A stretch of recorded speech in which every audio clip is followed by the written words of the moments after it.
Comics Unlimited 12 is in the house, and we're going to discuss it right now.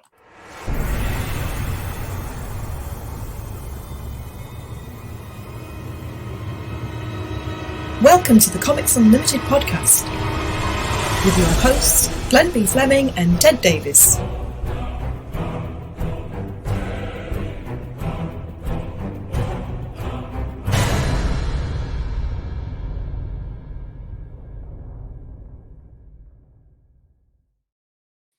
Good day, everybody. My name's Ted Davies. I'm an artist, an author, and a publisher, co-publisher of these amazing books, amazing magazines with this guy here. Who's this guy next to me? As usual, it's Glenn Fleming. I'm a writer, artist, and publisher, and I'm the co-publisher of this fantastic magazine. There's another one. Yes. And issue 12 is on Amazon right now.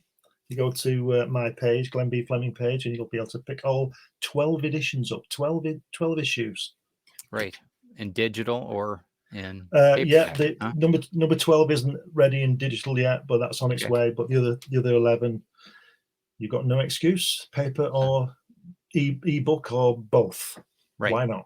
Why not? And if you're a comic collector or you've got a comic collector in your family, or that you know someone that would appreciate the comics history, what's going on now, what went on in comics the last 100 years. This is part of it. So, and don't forget. Sorry. Don't before you do the Cashmans. It's 100 pages. That means there's 1,200 pages or thereabouts of comics history in all these issues. 100 pages per issue. Wow. From one issue. And in that too, I mean, we're documenting some amazing things that you might not know about in comics. So we want to talk about Cashman's Comics real quick, that sponsors the show. John Cashman is in Bay City, Michigan. He's been there 26 years. Say hello to him and Petey, the guard dog. Petey just had surgery this week, so he's recovering. So hopefully he's doing well. So we send our regards to Petey, the guard dog. And if you need anything as far as comics go, John will ship it worldwide. So as long as you pay for the product and the shipping. So thank you again, John. Okay, and then let's get your, I want to get the link over here. The link will be in the description, of course, but also you guys can check out Glenn B. Fleming's page and pick up Comics Unlimited on his page on Amazon. It's the best way to do it. And pretty affordable too for the amount of, I think it's, for the amount per issue and everything else. It's an amazing, I think it's a great testament to the medium. So thank you guys for listening to that and being part of this. Today we're going to talk about issue number 12. We got, like they say, we got issues, right? We do, yeah. We've got 12 issues. Yeah. Like I said, lots of pages of stuff, lots of great artwork in there. We've got, on this issue, we've got an interview with me. And because I figured, well, if I can't be interviewed, nobody can be. We've also got an interview with Russ Leach, who's doing some fantastic work. I'm looking forward to reading that. Really going through that one. Let's bring up the cover, which is I think it's going to be awesome that you showcase this a bit. Tell everybody about Hatch, what we're talking about. Yeah, Hatch is a character I created way back, and I've introduced him into the pages of Comics Unlimited in his own strip and things like that, or various poster type drawings. He's also got his own book. His new book's coming out soon. Mm-hmm. Yeah. This was originally going to be launched on Indiegogo, but a publisher wants to publish it. So it'll be coming out in the summer sometime with a publisher called New Haven. They publish and print worldwide. So this should be available in the United States and Australia and Africa and Europe and everywhere else. Congratulations. Thank you. And I can't wait. The two reasons I can't wait. One is because I can't wait. And one is because this artwork now is over a year old and I'm sick of looking at it. But I have to say, and I'm going to blow my own trumpet here, I was looking at it just before we came on air and it's pretty good.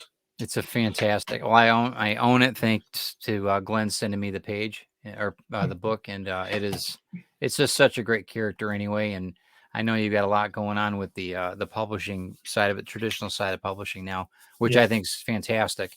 And it goes to show you that when you're doing, get your stuff out there. Whether you've been an independent publisher for how long, I mean, Oh, years and years and years. long And time. so, yeah, so you can, go with if people offer you something and you feel like it's sound, go for it. What do you have to Yeah. lose?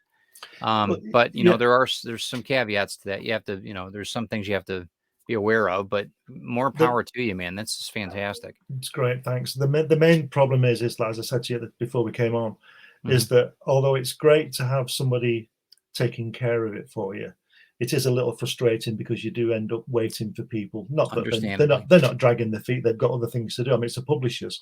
They've got other books to put out. I just think that they should just put my book out. That's my opinion. But they should do mine first. But yeah, I'm looking forward to the Hatch coming out, and there he is on the cover of this Comics Unlimited number 12, and he's also, Right. as you'll notice, he's got issue number 7 in his hand. Of course. So he's reading our magazine about himself, but he would because he doesn't know about anything else. That's the trick. That's the rub. With his Superman outfit on. That's right. We're gonna go through the. I'm gonna bring up the other part of the reviews and everything else here in a second. Here, let me get this downloaded here, and then we will bring that up. Just give me 1 second. Okay, and I'm gonna stop sharing, and then I'll bring this up. Just give me 1 minute while I get this mess worked out here. Apologize, guys. But yeah, that's. I'm really. Is that better? There you go. Yeah. I'm really looking forward to this setup here. Of course, there's our amazing mug shots there. We're going to go through. There he is. There's the interview, the man of the hour. Yeah. This is nice too because you brought in a lot of different artwork that you've done. Yeah, that this here. A lot of people will have seen that before. But that's one of the paintings I did for a book I wrote about my dad. My dad was a paratrooper on D-Day. I mean, beat that, No, yeah, and that's one of the pieces of artwork, and that book is on Amazon. It's called 8 Seconds, which, get this, I'll just say this about this book. 8 seconds is the time my 19-year-old father took to leave the aircraft door and be on the ground. 8 seconds, 500 feet. And it was at nighttime? It was at 2 o'clock in the morning onto a water flooded field, swamp, bog, 4 foot deep. He didn't know. They couldn't see. They thought it was the ground. They couldn't see. He hit that freezing cold. Sure. Pitch black. He's got whatever. I don't know how much his kit weighed, but he's got all his kit. 100 pounds at least. Yeah. At least I was going to say 130 pounds. And then his parachute fell on the water, and he had to get the knife and cut the risers and cut through the canvas, and then get out. And so he's wet through in occupied France with Germans everywhere. So. Just unbelievable. It's just, I mean, and he was 19. Unbelievable. There it is. There's the. There's the book. Yeah, that's good. Well, I'm glad you interviewed. I mean, I'm glad you put this all together. I mean, then there's amazing Hatch artwork. I love the way you do your inks. You do some amazing. The colors are just so good. You can't get that with digital. No, I don't think. I mean, maybe you can, but I don't think. I've never seen it. These are the 4 books that the New Haven are publishing. They're publishing the 10 Manchester United 10s first. That's in production now. Different cover actually. The finished one. That's just a preliminary cover that was I had at the time. I've changed that. So happy that they got the Jack Kirby book in that. Yeah, in the Jack Kirby run and a children's book, Little Green Tree, and there's Hatch, obviously. It's fantastic. Tell everybody about the Little Green Tree. That was people don't know. Yeah, that's a children's book I wrote. What I do is as a writer and artist, I sort of keep my eyes open a lot, if you understand. And I was flying across. Get this, I was flying across the Grand Canyon in a small plane, little Cessna plane, and I was just looking at it. And if you've not been, go and see it. It's wonderful. And flying across the Grand Canyon or along the Grand Canyon, you're not allowed to go into it, because too many people don't come out when they're in a plane. Sure. A lot of high winds. You have a lot. Yeah, there's a ton. That's right. Anyway, so I remember looking out the window, and there was a group of trees that like a forest that went to a point, and the point was right on the edge of the canyon. And from the angle I was flying, and the sun, I could see that the trees were casting shadows, and all of the shadows went into the canyon, except the little guy at the front. He didn't seem to have a shadow because all the shadows were smothering his shadow, so to speak. So I just clocked that, came back and wrote this book, and it's all about this little green tree. And all his brothers and sisters are standing at the edge of the Grand Canyon, and they can all see him because when the sun comes up and the shadows creep towards the edge and then go over the edge, and his doesn't because he's not big enough. And they all tease him and bully him and ridicule him because he's never seen in the canyon, and all he wants to do is see in the canyon. And the story unfolds as to what happens. Very cool. I'm not going to give it away, but it just goes to show that everything you see and hear and touch and smell and taste, to me, can be written about or drawn. Absolutely, can be experienced that way. Sure. And one thing about you too is you take we've talked about this on several different shows, but opportunities are made, are given and made, and you've taken advantage of both. I think the opportunities in life, for the most part, are already in front of your face. You have to take them. I agree. You have to make the most of your opportunity. And like you say, if the opportunity to do something isn't quite clear, make it happen. Yeah, period. Now, which is what I did with Jack Kirby.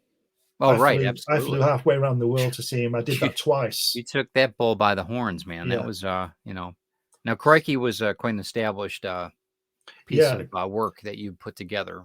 Tell people about that. It was a magazine I produced in the aughts, and it was about British comics. Mainly 99% British comics. We did let the odd thing creep in. It was a great magazine. It started off, I did it with two other guys, but they just left after a few issues, and I did it myself along with Tony Ingram, who's my editor, and he's editor on Comics Limited as well. Writes great articles. It was black and white, 52-page black and white, and there came a point where I had about 300 subscribers. There came a point where I either stopped doing it or went up a level. So I put it into Borders. Now the Borders, it was 52 pages in black and white, and they wouldn't, and bi-monthly, they wouldn't take that. So I had to change it to a monthly 84-page full color. Wow. And then it went into Borders. It cost me a lot of money because you have to pay to go in. Sure. All that. And then, several £1,000s it cost me for them to open the door and let the box in. And then after 2 issues, when sales were picking up, subs were picking up, boom, Borders went down. And I lost all my stock. They didn't pay me for the second issue, and it just went bust. But I decided, after my head clearing after a few weeks, because I was devastated because I lost a lot of money, and it wasn't anything to do with my fault. It wasn't my fault in any way. And I decided with Tony to go back to the 52-page color. But when we got to issue 16, we folded because it got to the same point, and I wasn't prepared to put another 10,000 quid in. Sure. So that ended. But you took the opportunity. And I think you're better for it because you learned and you got through it, and it's still a great piece. It's a great work. I mean, it's a great run. So. It is a fantastic magazine. I have many years ago on Apollo 11, there were the command module pilot, Mike Collins. I read an interview with him, and he said, "This mission won't fail because of me." And he wasn't being big-headed. He was just 100% professional, and that's what they all did. They all did their job, and it worked. And that's my philosophy. It won't fail because of me. And Crikey didn't fail because of me. Yeah, those are words to live by. You can do everything you possibly can to make sure that the circumstances around it you can't control, but you can definitely control your reaction and your inputs and to the best of your abilities. I mean, and I think that's true in life. That's something definitely. It's like people say, "I'm not going to write a book because nobody will read it." So I would say, well, how many are going to read it if you don't write it? Right.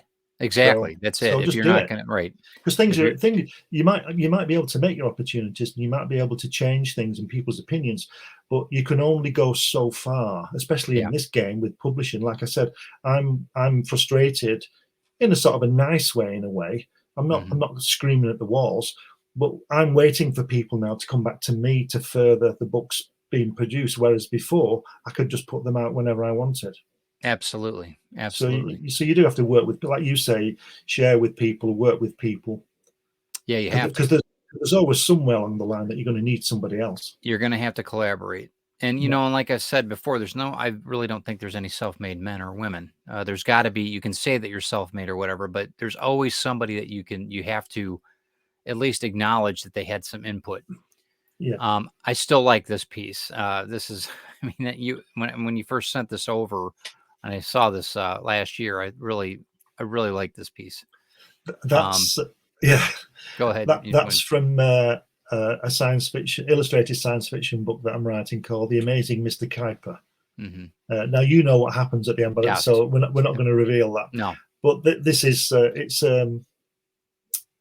it's unusual. Let's put it that way. Unusual is a good word. Yeah. They're on a space station and things happen. So I'll just leave it at that. But great. It's set a long way from home.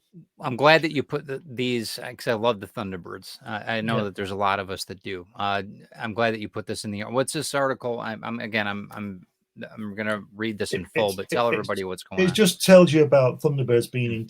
There was a comic in the mid-60s called TV Century 21. Right, and we did a show on that. If you haven't seen it, you and I did a show on that, which was fascinating. The artwork, everything. Go ahead. Yeah, and this is about the Thunderbirds appearing in that magazine with artwork. If you scroll up, well, it's all from Frank Bellamy. I mean, look at that. Just amazing. I mean, Frank the guy Bellamy, was just a machine. Amazing. Yeah, Frank Bellamy he died very young. He was only 59. He died in 1976, but he's one of the best British artists ever.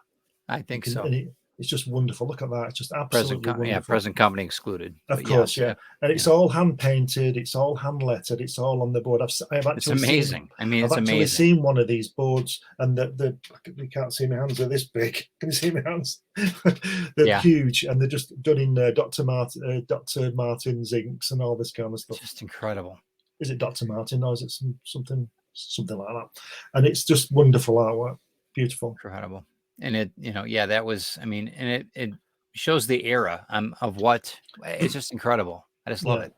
Well, I think this is done for about 1966 or something. And when I didn't see that piece, but I saw a piece from then, and the inks were just incredible. Huh? Yeah. Like they've been done that morning, Yeah. Yeah. Just awesome. Which is why he uses them. Yeah. It's Prince Valiant of the 60s. I mean, it's beautiful. Beautiful stuff. Yeah.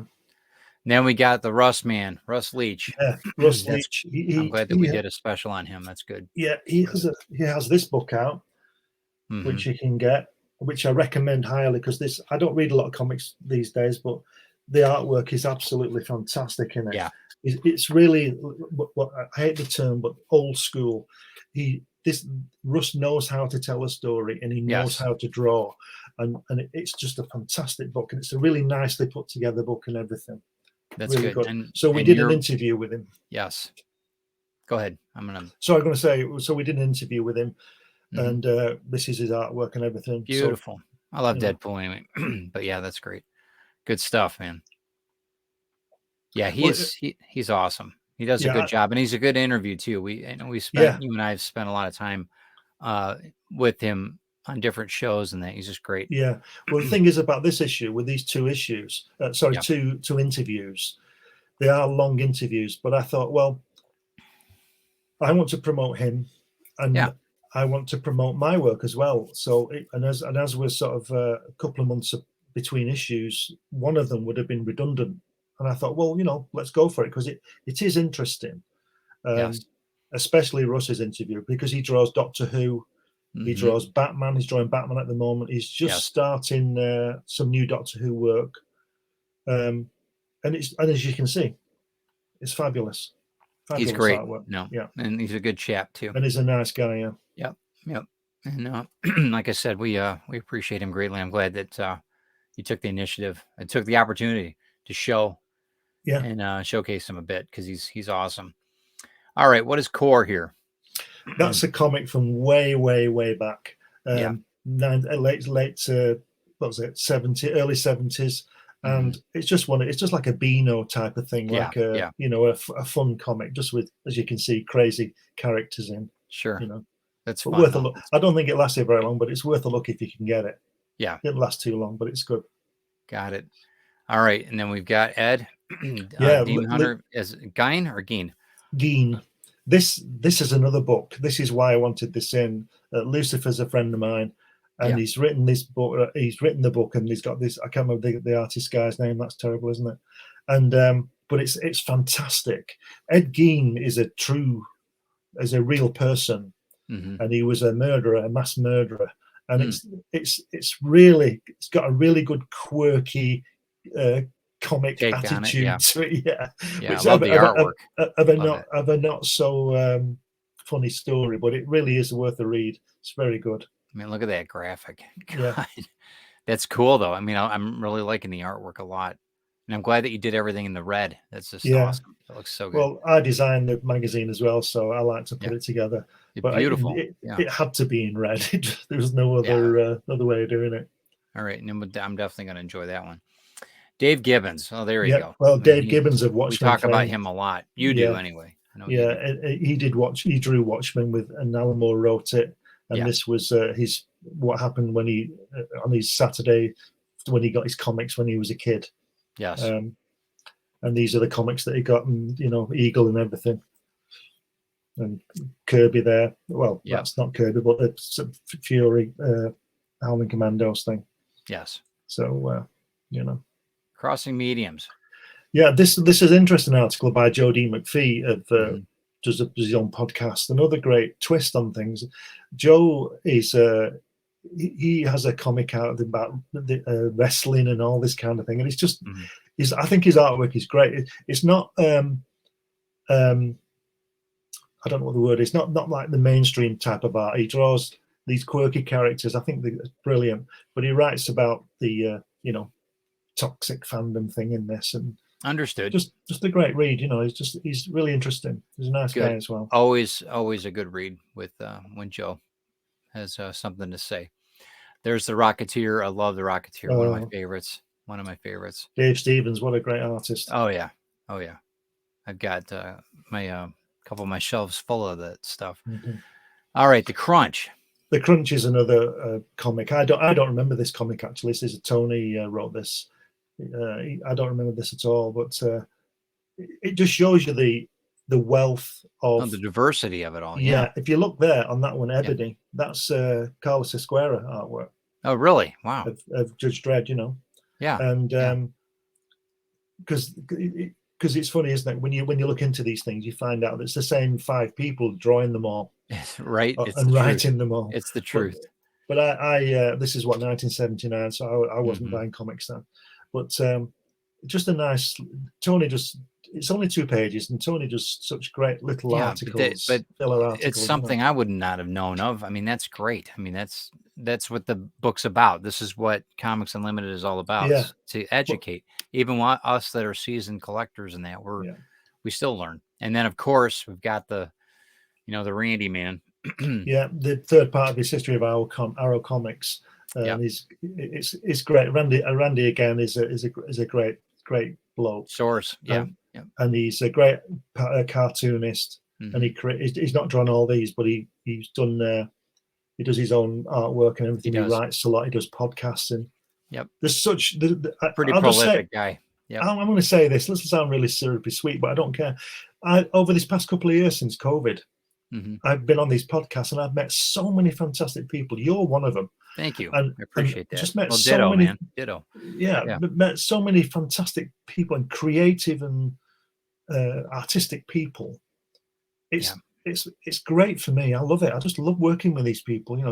Coming on this with you and going on Randy's shows. I just love it. It's just great. It's become, we've taken chaos and made a comfort out of it now. It's been great because it's been, we've collaborated and I didn't know you.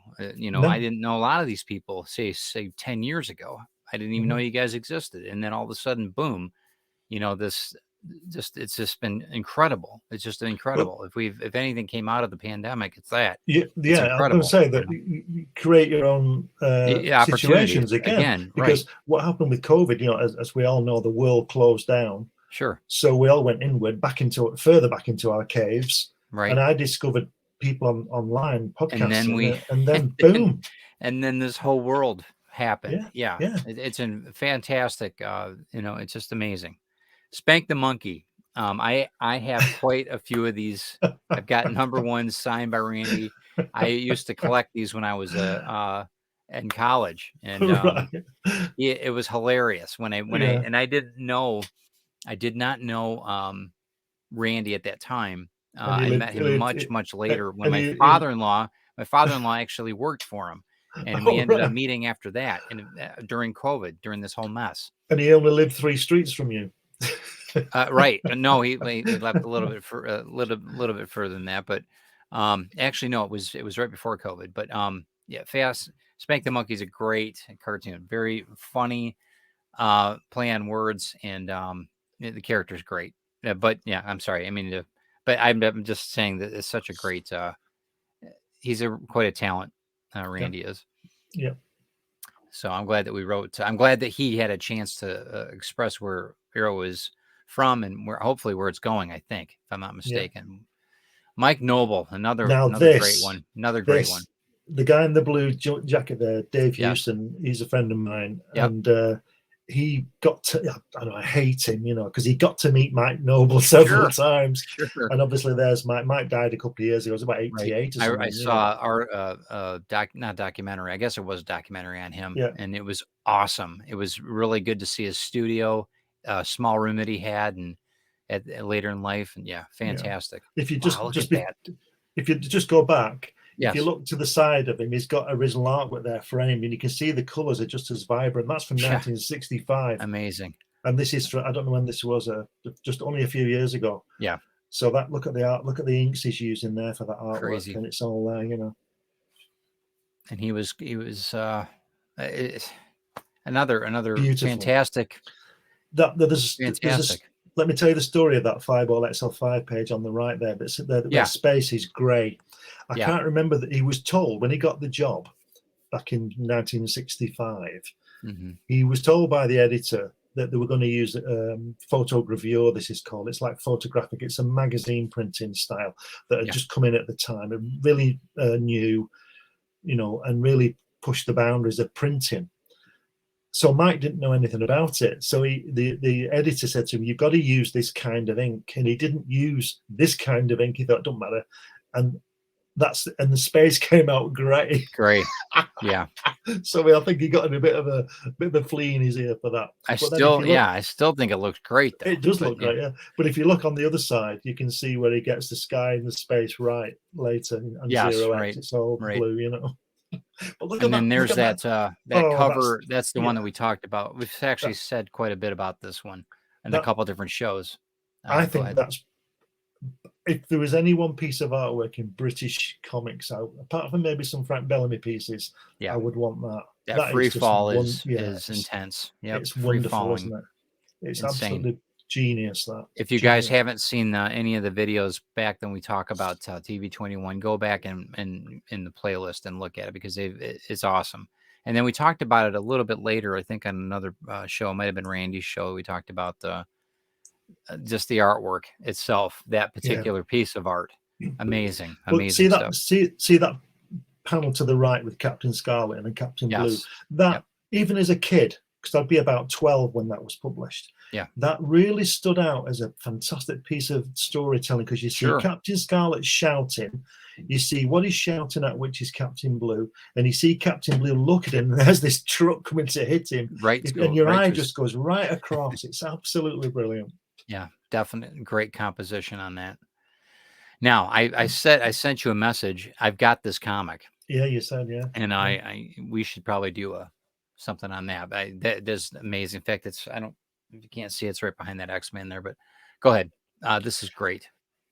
This is written by Michael Mead. Michael lives in New Zealand. Mm-hmm. He's a Kiwi, as we call him. Yep. And he's written this, he writes a different kind of slant to things. Mm-hmm. In the previous issues, he did a lot on Kirby's Fourth World, and it's great because he puts what's happening in the time, like when Fourth World came out. Angela Davis was prominent in the activist lady, and and he puts the times, and you can get a feel of what was going on at the time. And that's what he does, and it's just great writing, a nice little twist, because I was like a little twist of things, you know. Sure. Come Well, from, and come from a different angle. you write like that too. I mean, Yeah, you did the Apollo missions. You did the ones that didn't go to the moon, that's the right. Yeah, astronauts that didn't go, yeah, versus everybody talks about the people that did. Nova. This is one thing that I'm a big fan of Nova anyway, and I've got a few of these. It's funny because it's funny that they're pictures of things that I've got. It was right. really quite funny when I saw it. I'm like, Well, anyway, I don't know anything about Nova. I no, have to, because it's 1976. I wasn't reading. I've seen it, I saw sure. it, but I never bought it, so I couldn't really say. But I some of always the liked artwork, the character, and again, that was me back in the '80s.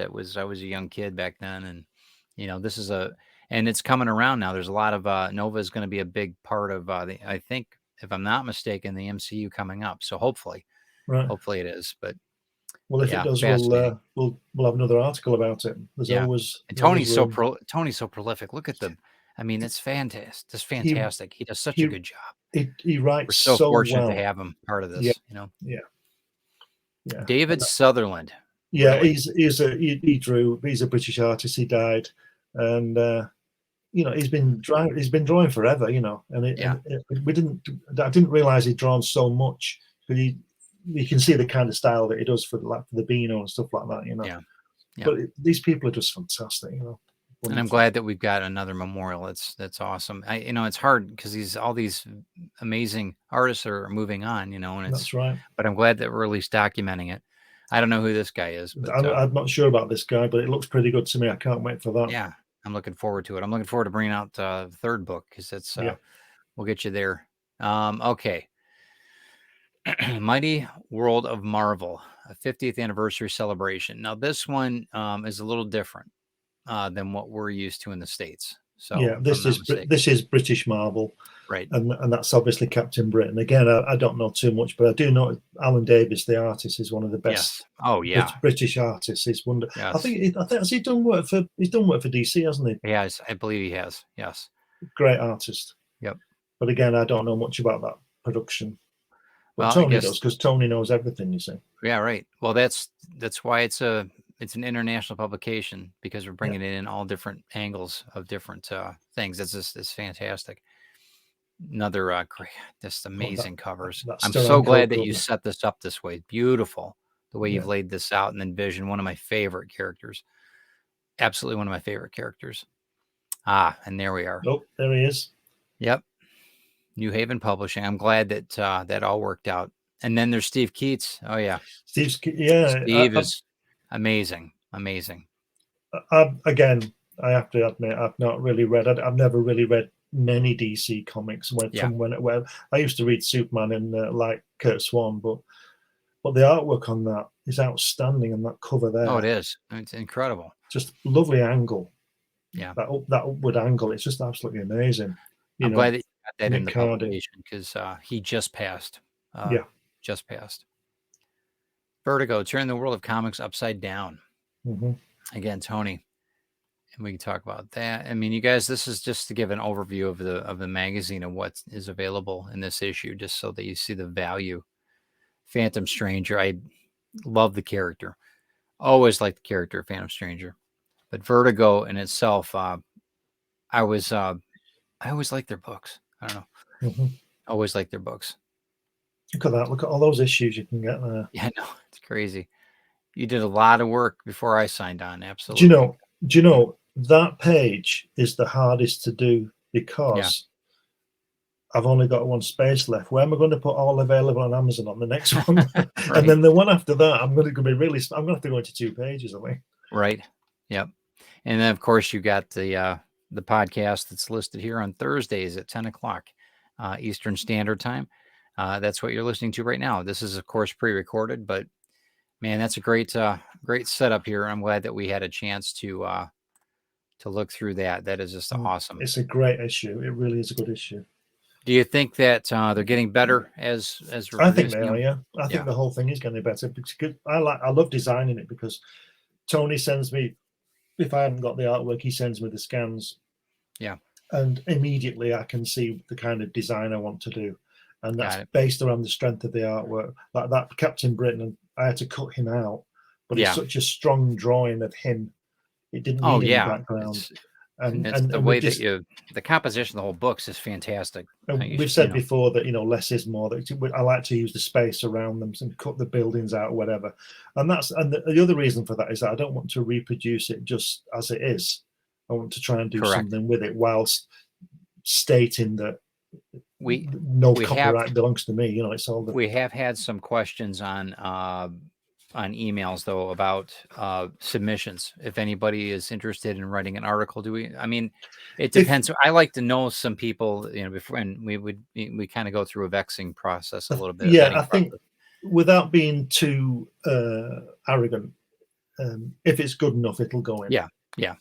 It's just, but I would welcome people to send stuff, but they've got to realize that it's got to be, say, 1,000 or 1,500 words. It can't be 3 sentences. Yeah, and it's objective, positive towards to the positive slant. I don't like to tear down anybody. Yeah, we That's don't not want somebody who hates Spider-Man writing an article. Correct. On why. Correct. We like to present Spider-Man. Right. We try to keep it up and up. So yeah. So yeah, I'm excited for this book to be coming out. I'm actually looking forward to receiving it here. I haven't gotten it yet, so it should be coming in the mail here soon. So, thanks, man. Thank you for going over it with us. That's okay. We have you guys can check it out on Glenn B. Fleming's Amazon page. Pick one of them up. Pick all of them up. I think you'll be very, very happy if you got a collector in the family, or you got somebody who really wants to learn about comics, the history of comics. This is the venue for it. This is definitely well. The next thing is, and what I'm pushing for when I get 5 minutes, is to contact people to get it out there in the stands. Yeah. And I they think would be the publisher, Yeah, right. And we've got a few things that are in the works too that we're going to be discussing off air. But thanks, man. Always good talking with you. Always good seeing you. Congratulations again on the traditional side of the publishing end of it. I know you're going to do just fantastic stuff with it. I'm so excited for you. So excited for you. Anything else? No, I think that's it. Are we going to do one of these live from your studio when I come over in August? Oh, absolutely. So yeah, we got a Glenn and Ted tour coming up here soon. You're going to be coming over in August. Of course, we're going to do a live show. We cannot do not a live show. And we might even do some cooking too. I think we're gonna do some cooking. Yeah, you gotta get some curry chicken. You promised. So. Yeah, we got all that in hand, and we also need to do a drinking with the Davies. Sure, we can do all that. Gin and tonic. Combine them. We'll do a combine. A real gin and tonic. Sure, we'll do a marathon. All right, we'll do a marathon show. We'll do it every day and just post it through the week. That's right. That's right. We'll have a good time. Okay, man. I'll talk to you soon. Thanks again for stopping in, everybody. Like and share this out. If you can subscribe, that would be awesome. We'd love to have you part of the tribe, and we will talk to you soon. Thanks so much, man. See you later.